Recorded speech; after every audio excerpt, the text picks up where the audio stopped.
Most people think English is boring because they only say, my hobby is. But did you know native speakers almost never say that sentence? It sounds like a school book. If you want to sound natural, you need energy words. Really?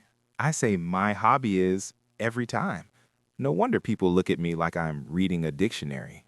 Don't worry, Jack. Today, we will change that. We will give you the secret native phrases for your favorite activities. We are so honored to have you as part of our learning family. Please consider subscribing to grow with us. We are here to help you sound natural and brave. I'm ready to stop sounding like a book and start sounding like a friend. Jack, in the USA or UK, a hobby is about passion. It is about what makes you happy after work. When we talk about hobbies, we use action chunks. I will be speaking slowly and clearly so you can follow me. Action chunks? So I don't just say the name of the hobby, I say how I feel? Exactly. Instead of saying, my hobby is photography, a native speaker says, I'm into photography. I'm into. That sounds so much smoother. It feels like I'm inside the hobby. Yes, it means you are interested. It means you love it. To our friends at home, use into for everything: cooking, football, music, or learning English. I'm into English. I'm into this podcast. Let's look at 4 simple patterns we use to talk about hobbies. These are your native tools. Pattern 1, I'm really into. Use this for big interests. Pattern 2, I enjoy in my free time. Use this for relaxing things. Pattern 3, I'm a big fan of. Use this for sports or movies. Pattern 4, I like to relax. Use this for stress relief. I'm a big fan of. Does that mean I'm a person who blows cold air like a machine? No, Jack. It means you support something. You love it very much, like a football fan. Oh, so I can say I'm a big fan of cricket. Perfect. Let's practice a golden sentence for our first native pattern. Slowly. I am really into cooking traditional food. Pause for 4 seconds. I am really into cooking traditional food. Excellent! To our friends at home, use your hands when you speak. It helps you feel the energy of the sentence. Let's use our patterns in a real situation. Imagine you were at a party. Someone asks you, what do you do for fun? Okay, I am at the party. I have a glass of juice. I want to sound cool. What do I say? Use your chunks. I am really into hiking. I enjoy reading books in my free time. I'm a big fan of old movies. What do you do for fun is a much better question than what is your hobby? Yes, it is more natural. And notice, Jack, we use the ing form after into and enjoy. Hiking, reading, cooking. So I don't say I enjoy read, I say I enjoy reading. Exactly. Let's practice this in our mouth workout. I am really into playing the guitar. I am really into playing the guitar. I enjoy taking photos in the park. I enjoy taking photos in the park. I am a big fan of watching football. To you at home, did you hear that? You don't sound like a student anymore. You sound like a person with a passion. I feel like I'm really sharing my life. It's not a grammar lesson, it's a conversation. That is the secret. English is for sharing. Emma, what if I have a hobby that is very quiet, like gardening or drawing? Then we use the pattern, it helps me relax. We will talk about relaxing hobbies and active hobbies in the next part. Stay with us, family. We are just getting started. You are doing a wonderful job. Now, let's talk about 2 different kinds of hobbies. Some hobbies are active and some are relaxing. Active and relaxing. So, like running versus reading, one makes me sweat and one makes me sleepy? Exactly, Jack. For active hobbies, we use words like energy and fit. For relaxing hobbies, we use the secret native phrase to unwind. I will be speaking slowly so you can hear the peace in that word. To unwind? Like a clock? Does it mean I'm stopping my internal spring? Yes, it means to release your stress. After a long day at work, you unwind. It is a very natural word in the USA and UK. Oh, so I can say, I listen to music to unwind. It sounds so much better than I listen to music to be happy. Much better. It shows you use English for your real life. Let's practice a golden sentence for this. Slowly. I love gardening because it helps me to unwind. I love gardening because it helps me to unwind. Perfect! To our friends at home, when you say unwind, imagine your shoulders going down. Relax your body. English is a feeling. Emma, what about those active hobbies? I like to play cricket and go to the gym. What do I say for those? For those, we use the chunk to stay in shape.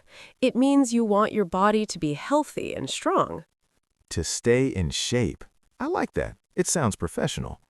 Yes, let's look at 3 new patterns for these types of hobbies. Pattern 1, it keeps me active for sports.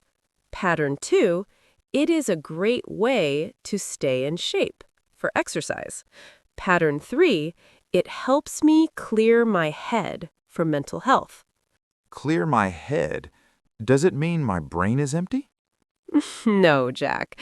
It means you stop thinking about problems. If you go for a walk, you clear your head of stress. I go for a walk to clear my head. That is exactly how I feel. Perfect. Let's use these in our mouth workout. Slowly. I go to the gym to stay in shape. I go to the gym to stay in shape. Slowly. Painting is a great way to unwind. Painting is a great way to unwind. Slowly. I like running because it clears my head. I like running because it clears my head. To you at home, you are building emotional vocabulary. You are telling people why you do what you do. This is how you make real friends in English. I feel like I'm really talking now. I'm not just a student, I'm a person with feelings. You are.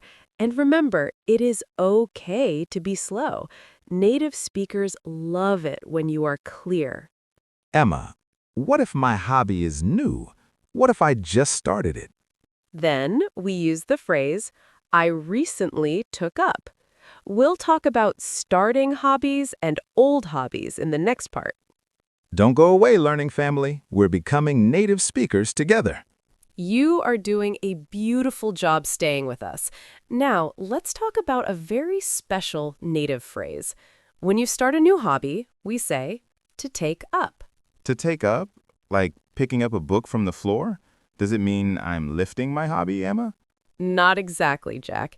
To take up is a phrasal verb. It means to start a new activity or a new interest. It sounds very natural. I will be speaking slowly so you can hear the connection. Oh, so instead of I started playing tennis, I say I recently took up tennis. Exactly. Took up is the past. take up is the present. Native speakers use this for everything. I took up yoga. I took up gardening. I took up English. Well, I started English a long time ago, but it feels new every day. That is the spirit, Jack. To our friends at home, use take up when you talk about your new goals. It shows you are an active person. I recently took up cooking. My eggs are okay. They're not perfect, but I'm trying. Trying is the first step to being great. Let's practice a golden sentence for starting something new. Slowly, I recently took up swimming to stay active. I recently took up swimming to stay active. Wonderful. To you at home, did you hear the K sound in took? Took up? It sounds like one word. Took up. Emma, what if I've been doing my hobby for a long time? What if I'm not a beginner? Then we use the pattern, I have been for years. This tells people you're an expert or you really love it. I have been playing football for 10 years. That makes me sound like a pro. It does. Let's look at 3 new patterns for your hobby history. Pattern 1, I recently took up for new things. Pattern 2, I have been since I was a child for old things. And pattern 3, I am getting better at for things you are learning. Getting better at? Does it mean I'm growing? Yes, it means your skill is improving. I'm getting better at English. I'm getting better at guitar. I'm getting better at English. I feel that every day with this podcast. We feel it too, Jack. Let's use these in our mouth workout. Shadowing session, the new and old workout. I recently took up photography last month. Pause for 3 seconds. I recently took up photography last month. I have been dancing since I was 5 years old. Pause for 3 seconds. I have been dancing since I was 5 years old. I am getting better at speaking every day. Pause for 3 seconds. I am getting better at speaking every day. To you at home, you are sharing your story. You're telling people about your past and your future. This is how you build deep connections. I feel so much more interesting now. I'm not just saying words, I'm telling my story. You are an interesting person, Jack. Everyone has a story. You just need the English tools to tell it. Emma, what if I don't have a hobby? What if I just like to sleep and watch Netflix? That's okay. We call those simple pleasures. We'll talk about Netflix hobbies and daily pleasures in the final part. Stay with us, family. We're almost at the finish line. Welcome to the final part. You are doing an amazing job. Now, let's be honest. Not everyone climbs mountains or plays the violin. Some of us just like to relax at home. Oh, thank you, Emma. I was worried. I don't hike and I don't paint. I just like to sit on my sofa and watch shows on my computer. Is that a hobby? Of course it is. We call these simple pleasures. But in English, we have a very special word for watching many episodes of a show at once. We call it binge-watching. Binge-watching. It sounds like a big word. Does it mean I am a professional watcher? It means you watch 1, then 2, then 5 episodes in one day. It is a very common native word. I will be speaking slowly so you can hear the ing at the end. Binge-watching. I do that every weekend. I'm really into binge-watching crime shows. Perfect, Jack.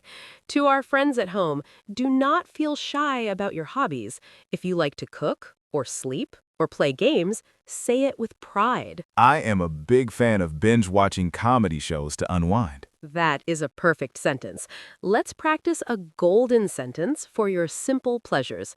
I love binge watching my favorite shows on the weekend. I love binge-watching my favorite shows on the weekend. Excellent.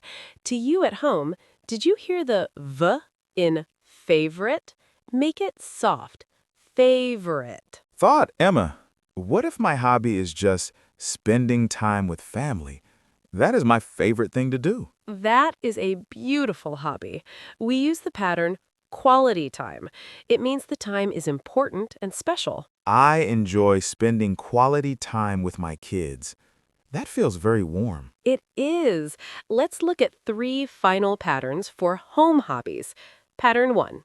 I'm a bit of a bookworm if you love reading. Pattern 2. I love trying new recipes if you love cooking. Pattern 3. I enjoy just hanging out with friends for social time. Bookworm. A worm that eats books? No, it is a person who loves to read all the time. It's a very cute and friendly word. I'm a bit of a bookworm. I'm going to tell my teacher that. She will be very impressed. Let's use these in our final mouth workout. Shadowing session. The home and relax workout. I am a bit of a bookworm because I love stories. Pause. 3 seconds. I am a bit of a bookworm because I love stories. I enjoy hanging out with my friends at the cafe. Pause. 3 seconds. I enjoy hanging out with my friends at the cafe. Binge watching movies helps me forget about work. Pause. 3 seconds. Binge watching movies helps me forget about work. To you at home, look how far you have come. You can talk about mountains and you can talk about sofas. You can talk about the gym and you can talk about books. You are a native style speaker now. I feel so much more confident. I'm not just a student with a book. I'm a person with a life. You are. And remember, the best hobby in the world is the one that makes you smile. My hobby is learning English with all of you. And our hobby is helping you grow. Thank you for being with us today. If you found these hobby phrases helpful, we would be so honored to have you as part of our learning family. Please consider subscribing to grow with us every week. Yes, please subscribe and tell us in the comments, what are you into? Are you a bookworm or a gym goer? We love to hear your stories. We do. Your passion is our inspiration. Go out today and tell someone what you love to do. Use your energy words. Goodbye, everyone. Happy practicing. See you in the next lesson. You are doing a wonderful job. Keep going.